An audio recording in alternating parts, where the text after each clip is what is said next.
Hi guys, welcome back to another episode of the Storytime Society. I'm your host Jamie and I'm so happy you're here. I'm so glad you're alive. Thanks for tuning in. The theme of this episode is neighborhood drama. So let's get into it. The title of the first story is My Neighbor Thinks I Hexed Her Because Her Sourdough Starter Died, and now she's staging counterspells in my yard. So I live in a duplex, and my neighbor, let's call her Linda, is this 50-something woman who's really into witchcraft, crystals, moon water, the whole deal. I don't care. She's harmless. Or she was. About a month ago, she came over ranting that her sourdough starter died overnight and that she could feel my energy was bad that day. I laughed because it's bread goo. I told her maybe it was just mold or she forgot to feed it. Big mistake. Ever since, she's convinced I hexed her kitchen. She started doing these loud cleansing rituals in our shared front yard at like 3 a.m., burning sage, chanting in what I think is bad Spanish, and sprinkling mystery liquid around my plants. One morning, I found my basil covered in glitter. Last week, she escalated. I came home and there was a raw chicken, not even packaged, just raw, slimy chicken, sitting in the middle of my welcome mat with a note taped to it that said, "The curse is returned." I literally had to bleach my doorstep. I've tried ignoring it, but last night she knocked on my door holding a mason jar of cloudy water and told me to drink this so we can be friends again. I said, "No, Linda," and shut the door. She started screaming that I don't respect the balance and that the bread gods will punish me. Now I'm wondering if I should call the police. But how do you explain that my neighbor thinks I killed her yeast and is retaliating with poultry-based magic? Wait, sorry. Not the bringing cloudy water to the door and saying, "Drink this so we can be friends again." No, think I'm good. I'm scared. And honestly, I'm all for a little witchy thing. Like I love a little spell here and there. I love a little new moon ritual. I love some crystals. And that's honestly not to like make it about me, because some people always comment that like I make all these stories about me, but like, guys, don't worry, it's also my podcast. If you want extra content weekly, head over to patreon.com/storytimesociety and become a member on there for extra content. Love you. But I used to literally think, because as I've said 1,000,100 times, I grew up extremely Christian, and like everyone in my family is super Christian as well. Well, I don't know about everyone, but like the people that I was around. So I used to think that witchcraft or anything of that sort was literally like the devil's work. Like and I'm sure, and no shade to like people, and I'm sure some people even listening still think that, because I know that a lot of Christians think this. But I literally used to think that like witchcraft, I used to think crystals, tarot cards, psychics, astrology, even like anything like that. I was taught by my mother, by my grandparents, that like that is evil, devil worshiping stuff. And now that I'm like out and I've like deconstructed my faith a lot, I have come to my senses, and actually it's not demonic at all. It's actually really cool. And I've actually been like taking an interest in that kind of stuff recently.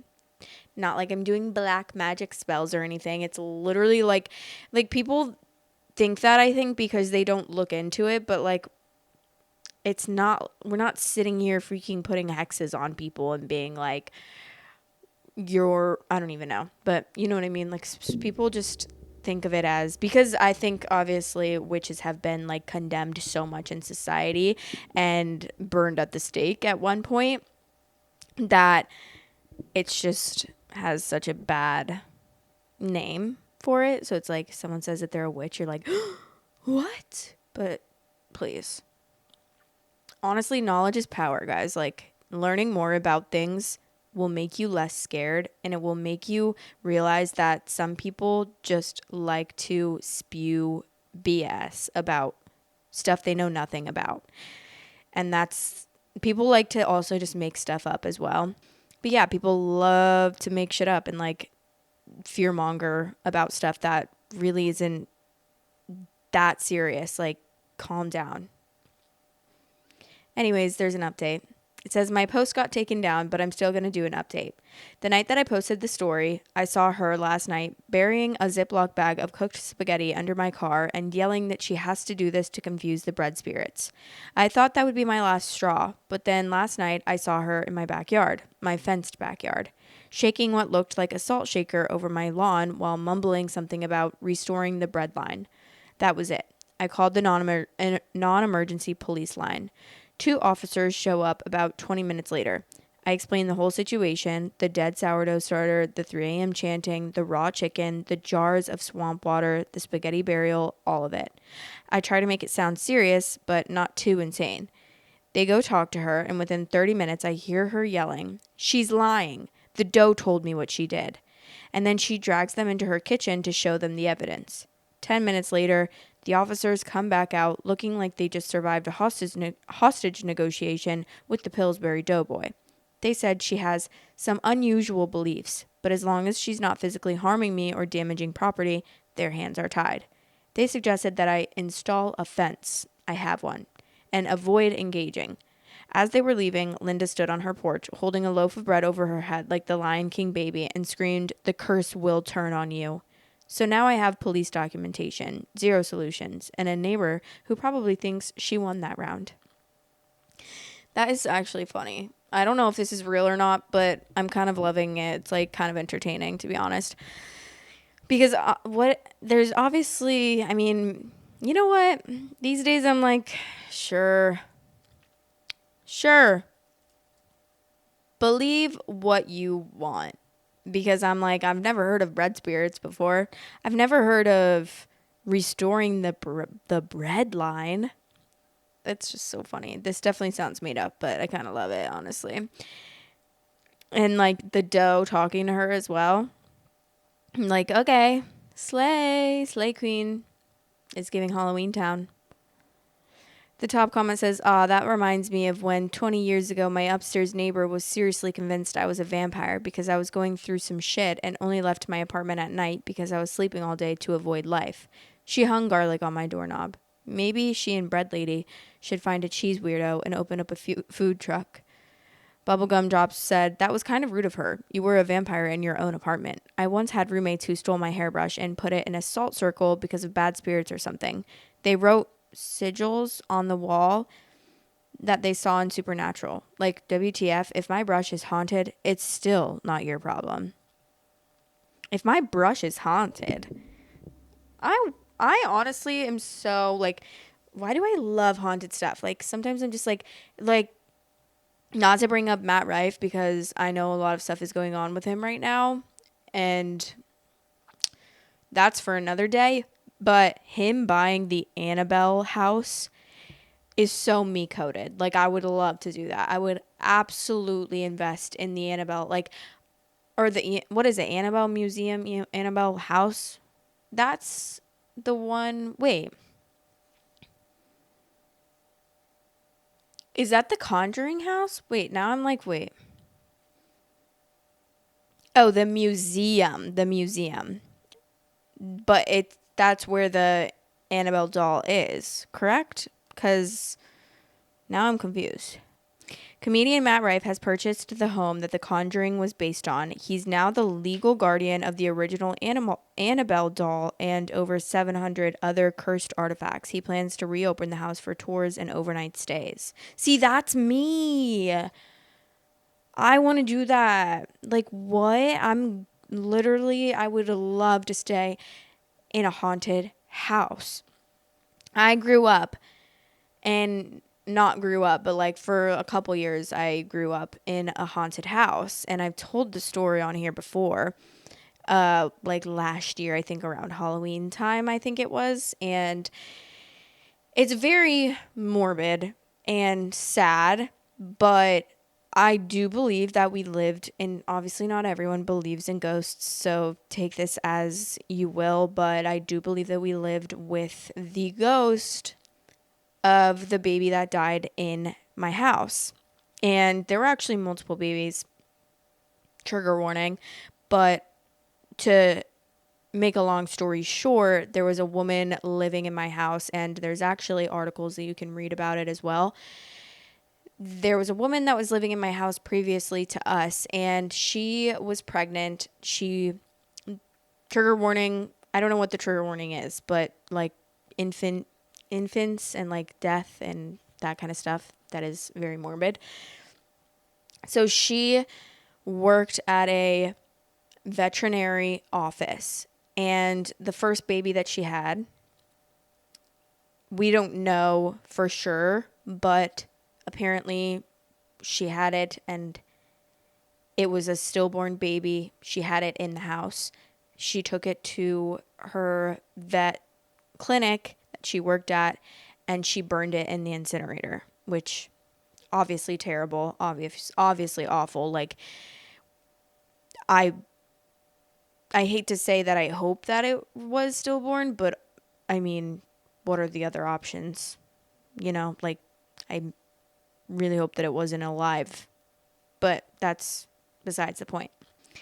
So then she had a second baby, and they found the baby after days of her having it in a bucket in the closet upstairs. And that was where my mom's room was. And the baby's name was Sarah Jones.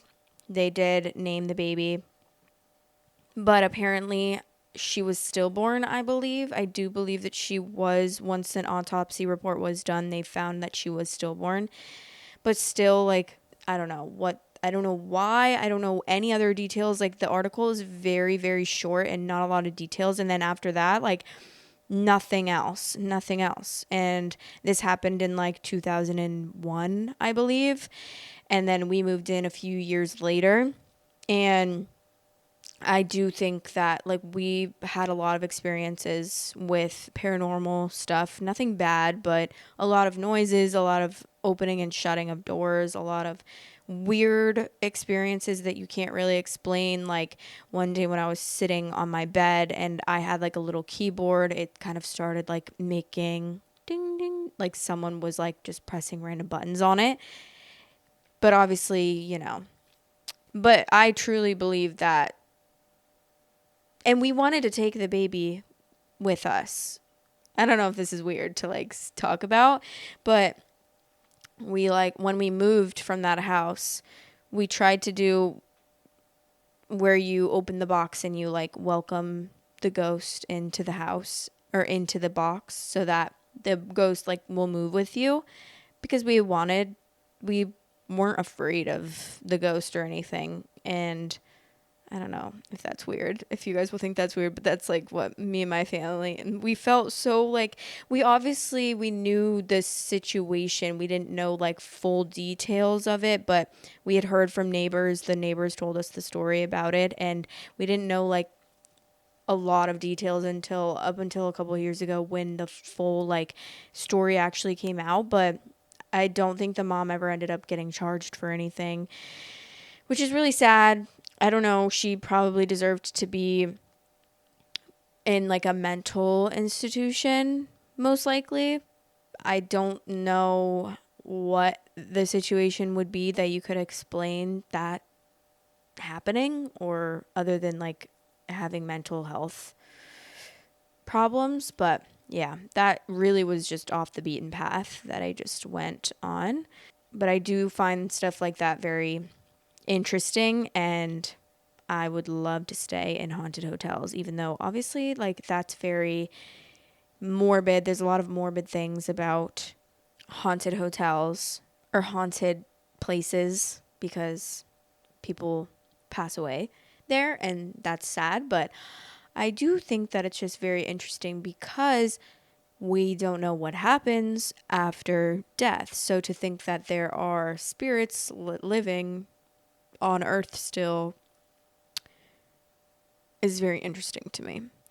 But anyway, we're going to move on to the next story. And the title is, Am I the asshole for calling my elderly neighbor a selfish prick after he threatened me over his late night piano playing? I, 22 female, am at my wit's end with my upstairs neighbor, 65 male. For the past 3 months, he's been playing his piano loudly every single night from 11 p.m. to 5 a.m.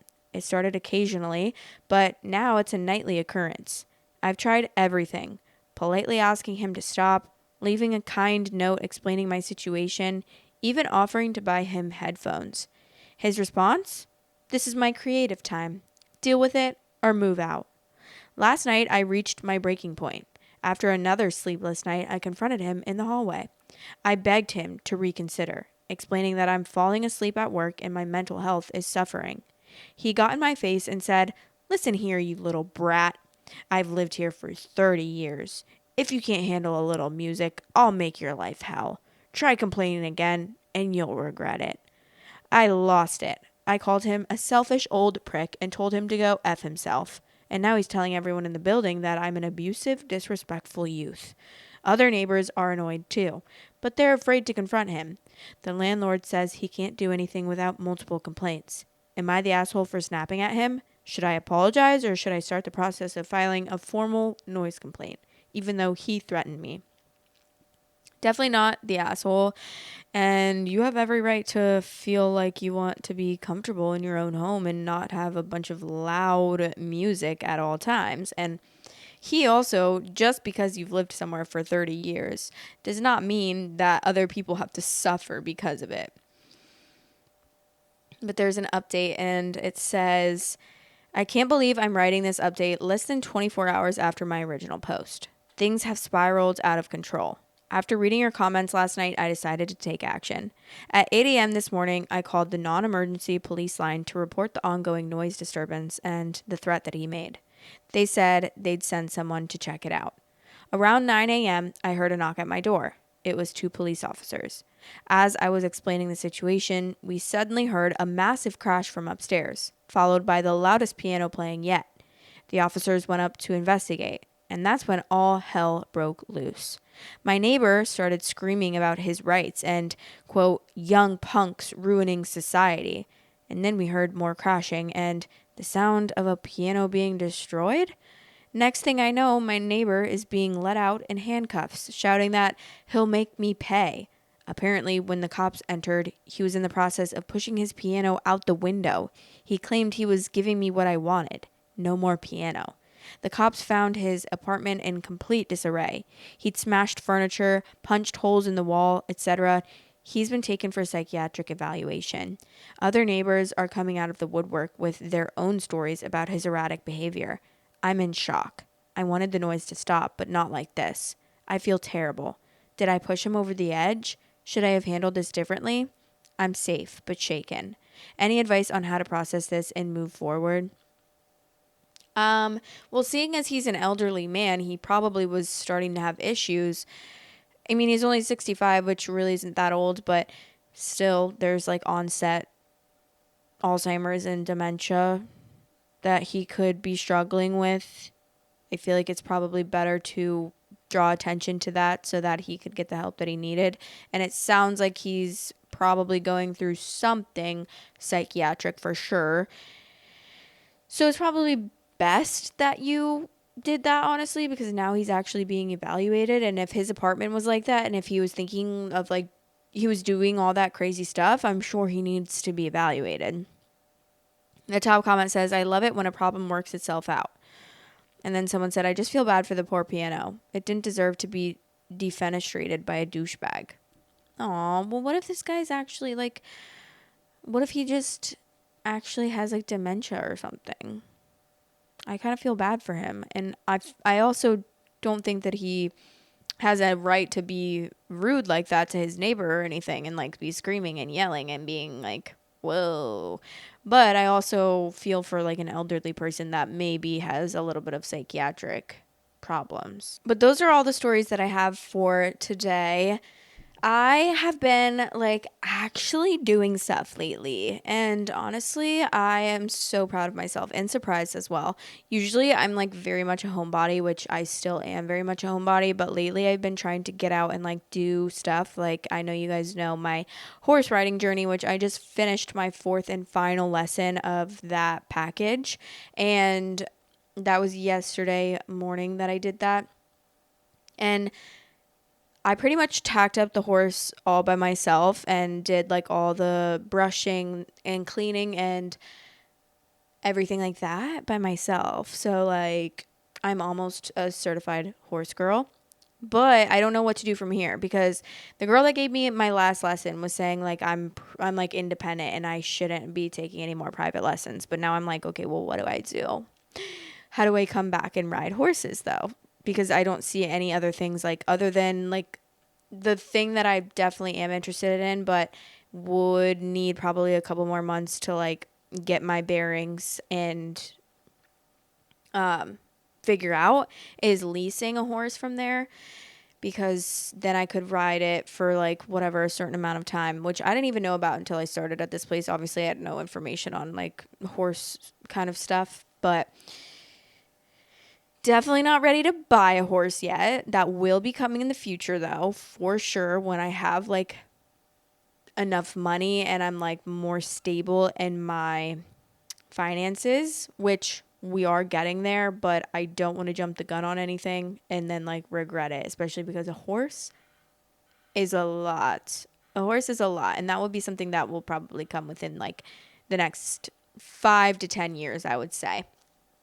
Because it's a lot of money, but it's also like a long commitment because they can live up to like what, 40 years or something like that. Like, I don't know, maybe I'm wrong, but I think 40 years, that's a long time for an animal to live, which, I mean, once I have the horse, I'm probably going to wish that it would live till like 100 years because I'm so sad that my cats, like, I don't even want to talk about it, but the fact that they're going to die before me is really upsetting, and I hate to think about it. So having an animal that lasts longer and lives longer is definitely under my wheelhouse of interests.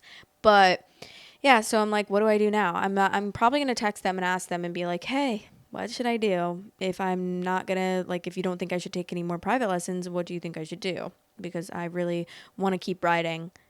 And I do enjoy, like, I feel a lot of pressure about so many things all the time, but like, specifically when I'm being taught something, I feel like I'm so much worse at it because I feel so much pressure in like the horse lessons. I feel so much pressure to like try to do everything perfectly. And I think that kind of like hurts me more than like actually helps me. And I did feel like my last lesson, I was a lot more independent and I felt a lot more like free and a lot more weight off my shoulders because even like me riding in the arena and stuff, they were having me be a lot more independent and kind of just figuring things out. And I really enjoyed that. So I feel like now if they are thinking that I'm good in being like more independent, I would definitely enjoy that. But the only thing is, I know how to tack them up, but there are like a couple. I didn't fully do the bridle by myself. I did like all the saddle stuff and like I cleaned the dirt off of them, brushed and cleaned the hooves and stuff before I tacked him up. But the bridle thing is what, I don't know why I have such, like, it just is confusing to me. I know where to put it, but then, like, I think it's the way that the girl taught me to do it is, like, a little bit confusing. And then, but I think I have it. I have it, like, 95%. I would need someone to check, like, for the next couple times that I do it. I would need them to just, like, make sure that everything was on right, obviously, because I don't want to, like, hurt the horse. And I also don't want to hurt myself. So, yeah. I'm excited. But I don't know. I don't know what the future holds with my horse riding career. I really don't want to do like any shows or anything. I just really want to do it for fun because I think it's really fun. It's very rewarding. It's really cool, like bonding with animals, especially because I love animals so much. And I think horses are just like so cool. Like they're just so smart and like have such big personalities. They all have such different personalities and they do take advantage of you. They be taking advantage of me. They definitely can feel my energy of like I'm not very aggressive, and they'll be like, the coaches are like, you need to like how you kick them to make them go faster or whatever, or just like walk or whatever. I don't have riding boots yet, so I had tennis shoes on, and they're like, you need to kick harder because they can't feel you kicking. But like, I feel bad, and I'm like, I know I do need to kick harder, but I also feel bad. Like, I'm not, especially when it comes to animals, I'm like not an aggressive person, so I feel like I can't really be assertive. And even I was like riding in, then I think my horse knew that, like, he could feel my energy, and he kind of knew that I was like not an aggressive or assertive person. And so he started just going wherever he wanted. And then I was trying to get him to go certain directions and steer him in the like ways where I wanted him to go. But then at a certain point, he kind of just like said, fuck off. And he was just doing whatever he wanted. And the coach was yelling at me like, girl, you have to be assertive and like actually make them. Otherwise, they will do whatever they want and they will take advantage of you. And yeah, unfortunately, that is my weak spot. That is my weak spot.